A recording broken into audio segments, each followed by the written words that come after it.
সাদা গাউন পরে কনে ইউরিনা নাগুচি হাজির ওয়েডিং হলে, তবে বর কোনো রক্ত মাংসের মানুষ নয়। নাগুচি বাবুরে বন্ধু দেখছস মেয়ে কিভাবে পড়াইছে। এই আই যদি দুদিনে যদি মাইয়া পড়াইতে পারে তুই কি করছস, কি বালছিস? একটা মেয়ে পড়াইতে পারছস? আসলে বন্ধু বলতো তুই ছেলে না মেয়ে? আমার কিন্তু সন্দেহ হয় বন্ধু তোর জন্য। আসলে কি তুই ছেলে? ছেলে হলে লাইভে কি করছস কি বালছিস বল? একটা মেয়ে পড়াইতে পারছস তুই? জাতির কাছে প্রশ্ন, কিন্তু আমার বন্ধু এই জন্য আমি তোরে কিছু বললাম না, কিন্তু জাতি যদি বলে আমি কি জবাব দিব বল? বন্ধু বল, সত্যি করে বল তুই ছেলে নাকি মেয়ে?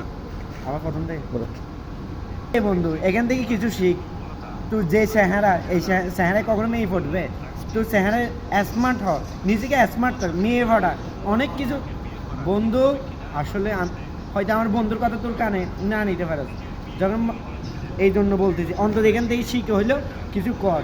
মেয়ে পড়া স্মার্ট হইলে দেখবি মাইয়া এই এআই 2 দিনে এআই দেখছস বাইরে হয়েছে বেশি, শুক্র 8 দিন হয় নাই তার মধ্যে মাইয়া পড়াইছে। তুই কি বাল করছস বল? এখানে দেখছস এগুলো কি জীবন, এই জীবন কি জন্য রাখছস তুই? এখান থেকে 7 থেকে লাভ দে অনেক ভালো হবে। অন্তত মাইয়া পড়ে তোর দ্বারা কিছু হবে না বন্ধু। আসলে জাতি কিন্তু প্রশ্ন রাখবে আমার উপর, কারণ তোর সাথে আমি চলি, অন্য কেউ না। আসলে কি তুই ছেলে না মেয়ে? জাতির প্রশ্ন এটা বন্ধু। অন্তত আমাকে একটু বলবি তুই ছেলে না মেয়ে? আমার সন্দেহ হচ্ছে কিন্তু।